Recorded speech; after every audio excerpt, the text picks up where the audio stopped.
The following is an exclusive presentation of Jesup Broadcasting, the sports leader in Southeast Georgia. World famous.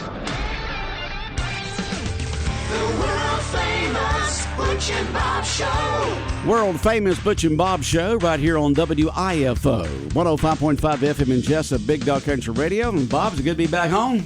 Good to be back home. Yes, sir. We're in Columbus doing those ball games for the softball games. But we need to get started here, because of the birthdays and everything. We're running behind, so we got Justin Drawdy in this morning. Justin, good morning.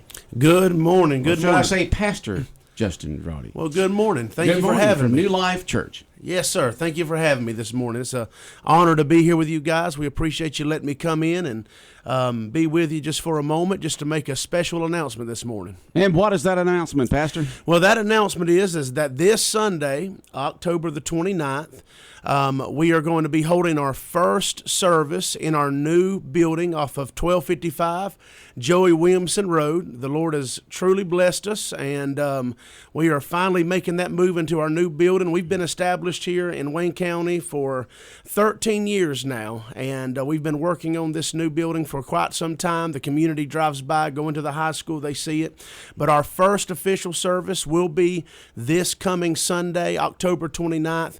That's going to begin at 10 a.m., and we welcome everyone to come and celebrate with us. We're calling it our celebration service. And the doors to the sanctuary will open at 9:30. The service begins at 10 a.m. We won't have any child care, and I just want everyone to understand that on our first celebration service, we're allowing everyone to come into the sanctuary to worship with us, to praise with us. We've all been in this journey together for quite some time, and we wanted to give everybody an opportunity to be there, to celebrate together, and we just want to invite the community to come out and be with us.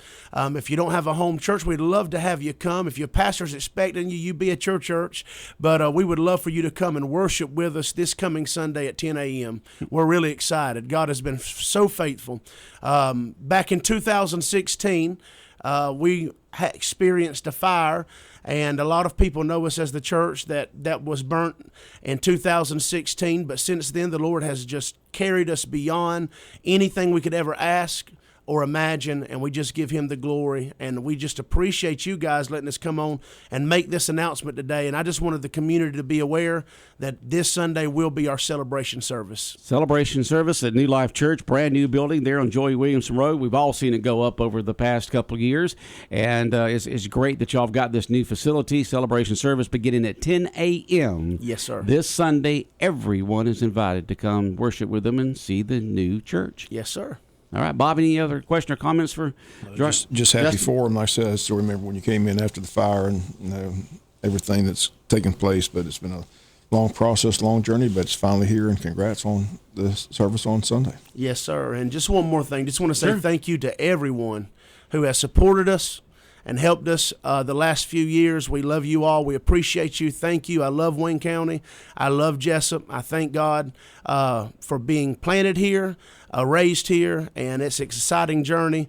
But this is the beginning of greater things. This isn't it. This is just a step in the vision, and we're excited about the next step. But come and join us and celebrate with us. We'd love to have you and your family. Okay. Take care, Pastor. Thank you, sir. All right. Come back anytime. All right. We'll continue on with the world-famous Butch and Bob Show here on WIFO. We got Mayor Ralph Hickox in the green room right now, anxious and willing.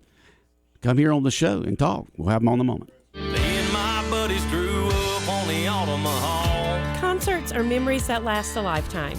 Join us for Hospice of South Georgia, Inc.'s very first charity concert event, Omaha River Jam, featuring Cameron Marlowe, Tonight we're gonna burn them all. Dylan Carmichael, Mackenzie Carpenter, and Lance Stinson. I was born there, raised up right there. We're taking over JC Fairgrounds in Jesup on November 18th for a great night of country music, football, food, drinks, vendors, and more. Our gates will be open at 3 p.m. for a special Georgia versus Tennessee live stream and tailgate to kick off the fun. All funds raised will go towards our organization to support the free hospice services we provide to families in need. So grab your tickets now, and we'll see you next month. Learn more about this event by visiting OmahaRiverJam.com. On the banks of the Omaha. Oh, we done taught them all we know, brother. 105.5 FM in Jesup, Big Dog Country Radio, WIFO. Bob, we have another guest. Who do we have? Mayor Ralph Hickox wanted to come in and talk about the city signing the agreement with the county, which 4-2 vote. So giving you this time, but I got several questions. So I'm going to give the first question. I want to start with Commissioner Tim Cockfield, because on that Tuesday meeting, you opened the meeting and you let Mr. Cockfield begin the meeting. Remember that? You correct? Which one you referring to? Which meeting? This past meeting where they voted 4-2. Yes, because he's the chairman of that committee. And he went on for 10 minutes outlining why the SPLOST agreement was a bad deal for the city of Jesup. They went on to say he didn't trust any of the county commissioners with the exception of your wife, Jamie. Said he didn't trust Paul Drawdy. He goes on for 10 minutes telling his fellow commissioners how bad this deal is. And immediately after he makes his pitch, Commissioner Pam Schuman says she trusts the administrator, she trusts the county commissioners, and makes a motion to sign the agreement, and she gets an immediate second and a 4-2 vote. So the question is, why is Mr. Cockfield mad at his fellow commissioners rather than being mad at the county and the board and the administrator? And I should add that Stanley Todd did a great job of talking about the administrator, each commissioner, how he knows all of these people personally. He says he's trusted them to do the right thing and work with the city as they have in the past. So why is he mad at the county and not mad at his fellow commissioners? So let me clarify this question. So you want me to answer for what Tim Cockfield thinks? I don't know if you're going to be able to do that. I sit right beside him, and you know I can't. You know I can't. Yeah, I know, but you know he says stuff all the time that I have no idea why he said it. Okay, I'll go to my second question. I want to talk about Commissioner Bill Harvey questioning whether Joe Roddy has a conflict of interest and attempted to have his vote not count. I find it interesting that when the city voted 5-1 at the previous meeting to send this revision to the county, and Joe Roddy was outvoted 5-1 as he warned the city that they were creating an issue that didn't need to be raised. Why then was his vote not a conflict of interest when he's in the minority? Only when he becomes the majority vote 4-2 that it becomes a conflict of interest. And did they understand that Joe Roddy was appointed by the governor? The governor vetted Joe Roddy for weeks before he put it on the board. You don't think the governor would know if there's a conflict of interest putting Joe Roddy on there? So why in the world was this even come up? And most people think it was orchestrated by Commissioner Cockfield because they didn't want his vote to count. He wanted a 3-2 vote so the whole thing would fail. So where's that coming from? I was surprised as you was. I didn't expect that, but I will say this: there was no conflict of interest with Commissioner Roddy. He's a man of integrity. He's a good man. I was the one that pulled for him to get that position at that time because I felt like he would bring a calm to the board that we needed between that and the time of election. Listen, and I called on former Mayor David O'Keefe, who's on the hospital authority, to help me out with that meeting. I didn't even know David was going to be there either. So I was as surprised by this as you. But the point is, that board is totally, that authority is totally autonomous. Joe works for that board. So there was no conflict of interest. Why they would do that, all I can figure is to try to block the vote. But, you know, the thing is this. It would be a 3-2 vote. And my question is, why did, first of all, it was curious why the former mayor was there, but I'm glad he was there. I am too. I'm glad he's there too. But I don't understand, and like Joe says, if Mr. Harvey had a problem or a question, why didn't he just pick up the phone and call Joe Roddy personally? Why did he bring it up in the meeting? Like I said, most people think this just was orchestrated to try to get his vote thrown out, so it would wind up 3-2, and Commissioner Cockfield would get what he wanted. It would fail, and we'd still be in a mess. But fortunately, that didn't happen. The vote's 4-2.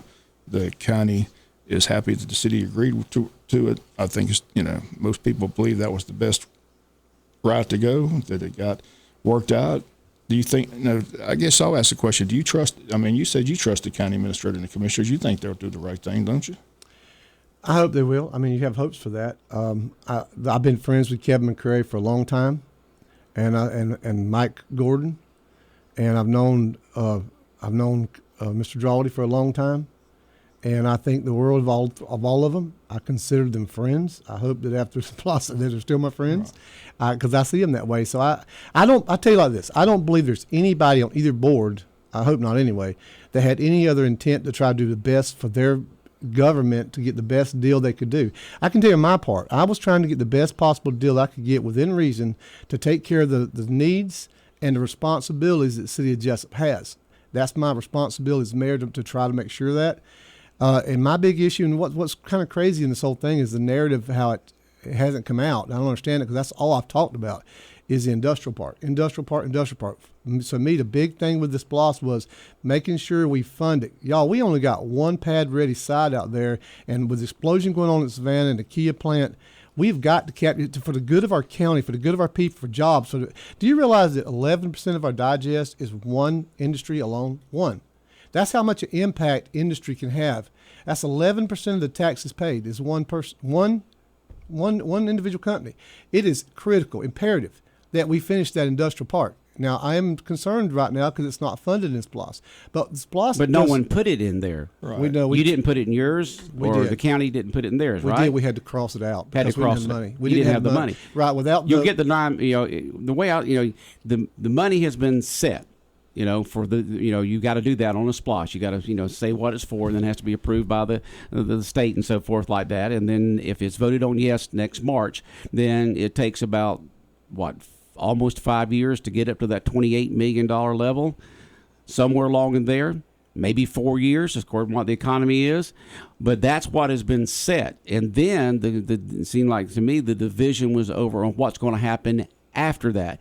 The city of Jesup put in what they wanted, the Scriven, Odom, the county, up to that point, and then after that, negotiations will have to take place on what's going to happen with the money. That's not exactly it. 28 million was a number that the county projected, which to me was a really, really, really low number. The school board just projected on a basis of $6 million a year, which they felt was conservative at the time. Which means if you went on the county SPLOST for 6 years, that's $36 million. My estimate, based upon the 2022 collections, which was $5.5 million undivided, would have put us at around $33 million SPLOST.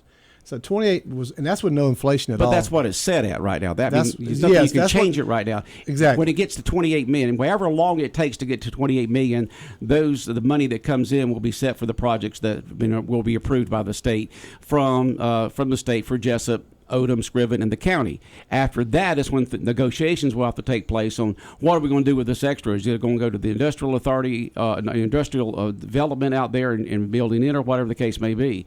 But we know right now, from what you've said, a little over $9 million Jesup's going to get.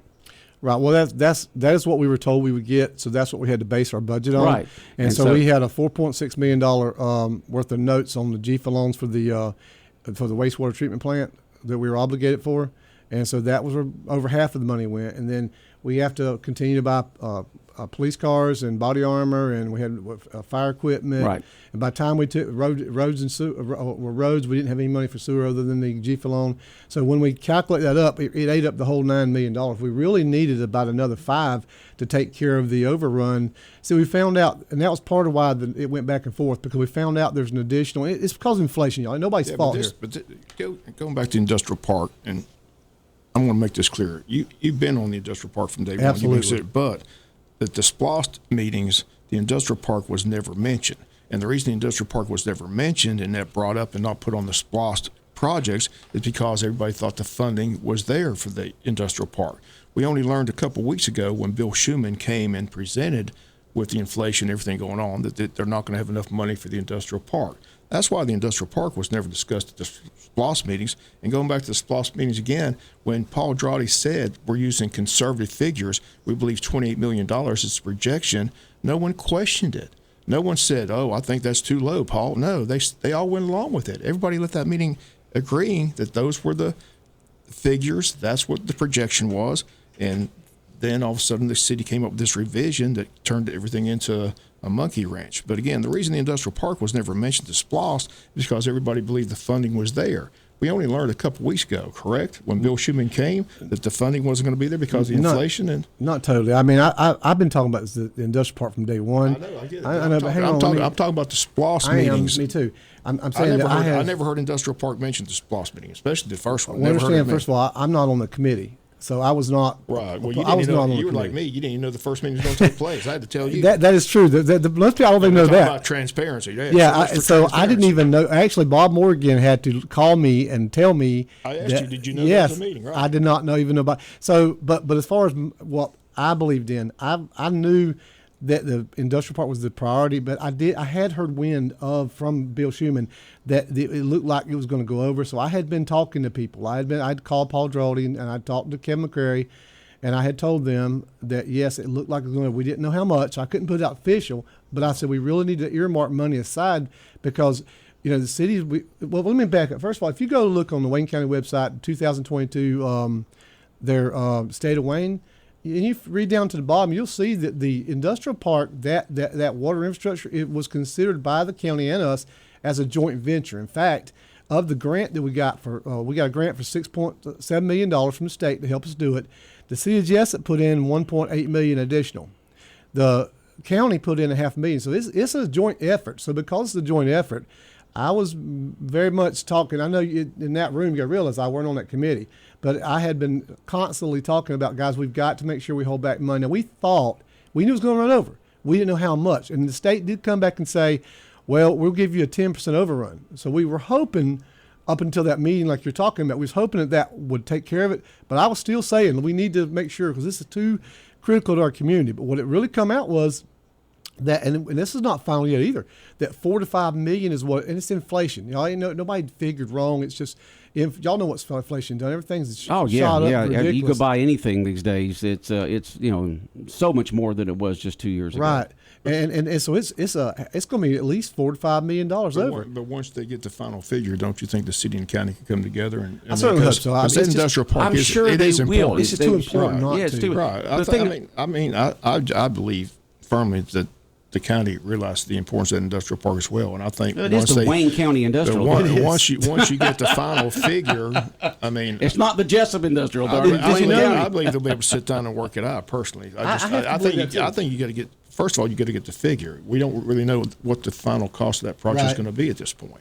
So until you learn that, you can't really negotiate anything. You got to get the figure, and we got to get the SPLOST pass. Y'all, if without SPLOST pass, right? So I'm here to advocate to you. That's why that agreement was so important. So what are you here to advocate? I'm here to advocate one, importance of the industrial park and funding it. And number two, that I'm asking the people to vote for SPLOST because it's the fair way. It's the only fair tax.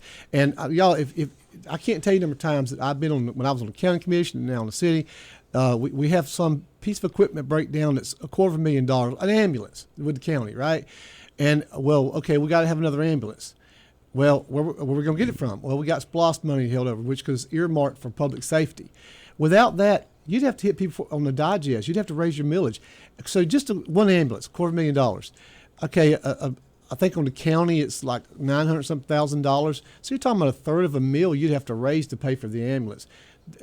And that burden, we already have enough burden on the property owners. There already is enough burden on them. And plus, the sales tax comes, 1/3 of it comes from outside the county. People come and visit here and buy them from Walmart. And that's the reason why Wayne County has voted for it. This is SPLOST 5, okay? Yes. It's been voted on 4 times before, so that's 20 years, okay? It will end next year, okay? So it's proven through that.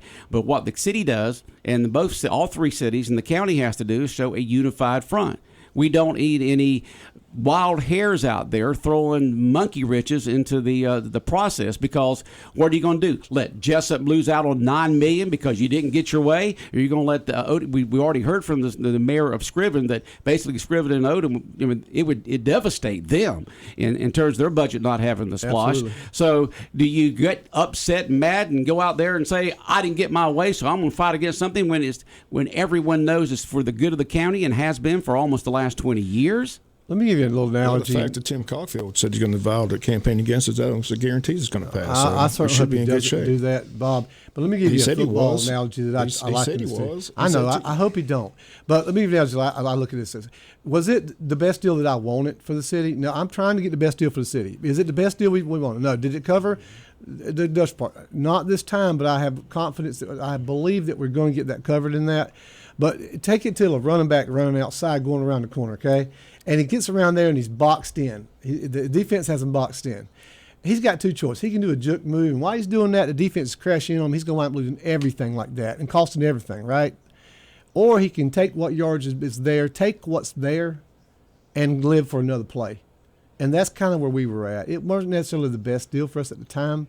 Well, everybody agreed upon it. Everybody shook hands. It's the deal that we want. Everybody was singing Kumbaya. Let's get this thing done. Everybody on the committee, including he was on that committee, and everything was done. And then suddenly at the last minutes when the monkey wrench threw there and created the problems after everything was agreed upon. And I know that's what upset a lot of people. I thought they had an agreement. What changed? The committee unanimously said, This is what we want. There's two things about that. One is a committee.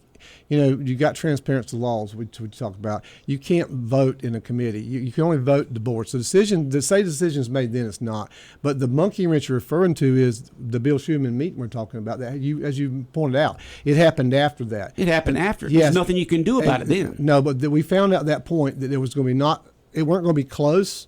It was going to be a dramatic amount of money that was going to be outstanding. $4 to $5 million. So that's the monkey wrench referring to. That's when the city was like, whoa, wait a minute. We need to talk in. And if you look at the letter that I sent on October 5th to Paul Drawdy, I told him that. I didn't talk about split of percentages. I talked about two things, 9D, which was the overage money, and about the need to address the industrial part. And the reason why 9D was brought up was because we figured we could use the overage money to help fund the industrial part. So really, the whole thing was about the industrial part. Well, I'm sure things will be worked out at that time, because every time you turn around, things are being worked out when it comes to important county projects, which is a county project, even though the city's responsible for putting the water and sewer out there. But I'm sure that'll be taken care of, and the overage won't come until after 4 years. Well, actually 5 now, but when it starts, it'll be about 4 years. I'm not giving you 5 years, I'm giving the 4 years. And who's going to be on the commissions at that time? Who's going to be on all that? But history, the last 19 years has shown that it's been able to work together on the overage on these. So let's get back to what you were talking about, is how can we move forward to make sure that this SPLOST 5 is passed, so Jesup can get its little over $9 million, Odom and Scriven can basically keep operating, yes, and the county gets their money. It's just important that everybody understand how important SPLOST is to your government to provide the services that we all want. Look at the projects that are paid for from that. If you've got a child and you've been out there and you've enjoyed Bill Morris Park, understand that almost all that work out there has been done off of SPLOST money. You see when you call for the sheriff's office, you call for the police, that car they're driving in, the body armor they're wearing, the guns they have to help protect you with, that was paid for with SPLOST money. The city of Jesup, we receive in revenue off of ad valorem taxes a little over $1 million a year, but yet our revenue is close to $8 million. And a majority of that's coming from sales tax and other taxes that we have. It's not from the property, but if we don't have that, if we don't have the SPLOST, the only other way to provide the same service is to charge a higher tax, which none of us want to do. It is the fair way to do it. So as much as this might have sounded contentious, what happened, look at it, this was like this. It was the people you elected attempting to try to get the best deal for you. But at the end of the day, this deal is a good deal. This deal is the best deal we all could get. It's going to be beneficial to the county and the city and the cities of Overton and Scriven. And I'm asking the people to go out and vote for it because it's that necessary to our community. Oh, that's what happens when you got different people with different interests. You got to compromise, and this was a compromise. And so you live with it, you work with it, you try to get it moving forward like we have in the past. And then when those other issues come up, y'all work together to solve those problems. We're going to get through this. Yeah, and we're going to get through it. And again, I want to continue to encourage people to go vote for it. As far and as that's in March. In March, yes. Please vote for it. It'll be here before you know it. Well, I tell you like this: without the SPLOST, I have no idea how we'd pay for the. I don't know how we. Yeah. Stuff, yeah. And luckily, the citizens of Wayne County have seen the benefits of having the SPLOST and have voted for it 4 times. For the last 19 years, and hopefully they'll do it again, and we continue to provide the services through sales tax, which is the most fair tax. Absolutely. And like you said, 1/3 of it, and we all know that 1/3 of it's from out-of-towners. Yeah, it's the fair way to do it. And then all really the counties around us have it also, so they would have it to improve their projects in their counties, and we wouldn't if we didn't buy it. You don't get any fairer than that. I mean, when you start, you don't get any fairer than sales tax. Ad valorem targets certain individuals, but where sales tax, it filters down to everybody. Even whether you be industry or whether you be commercial, the sales tax builds off of that too. So it's the fair way to go, and I want to encourage people to go out and march and to vote for that. And I want to encourage you to go out next week and vote for me to be mayor, because that's coming up too. How did the film festival go? Oh, it was great. We had probably first annual Jesup Film Festival last week. How did it go, Ralph? We had probably 750 people come total, And everybody seemed to have a real good time. We had a couple of food pause like you would with any kind of thing. I learned a little bit about like you. One is you may have to have restrictions on what kind of costumes you can have. I had one person that dressed that was not the best. And then also when I say family-friendly films to my editors, I don't know that they had the same concept. Maybe they're from different families. Yeah, I had to go and sort some rules in right in the middle of it. But, we had a lot of people from out of town come, and it seemed like a lot of fun. I'm gonna, I'm gonna double down next year. So if good's good, then better's even best, right? All right. So I plan on next year going all out on it. So anyway, I'm glad it went well. Yeah, it did. I brought folks to Jesup and Wayne County, and I really appreciate all the push y'all gave me in here, and Bob, the commercials you cut for me, and it seemed to have an impact with it. And I appreciate you guys letting me have the opportunity. I thought you was going to let Mayor Weaver on here, so I had to come on. If y'all going to let him come on, you got to let me come on, right? Yeah, well, I didn't even recognize him when he was standing out there in the he's got hallway some when he skin. came in. I was the reason why I said on the air, Jason Weaver's here, but half of them. I seen him the other day. I said, "Where's your daddy at?" Oh, it was you, Jason. I didn't even. He's doing good. He's looking good. He is. He's doing real well. Yeah, I'm doing proud real of him. good. All right, Ralph. Anything else, Bob? I'm good. Go Wayne County. Yeah, go Wayne County. Go Wayne County. Big football game tonight. WIFO FM in Jesup. Big Dog Country Radio, 105.5 FM. World famous Butch and Bob show brought to you by Van's Barbecue, First Southern Bank, Murphy Builder Supply, O'Quinn and Associates, and Connection Coffee and Creamery.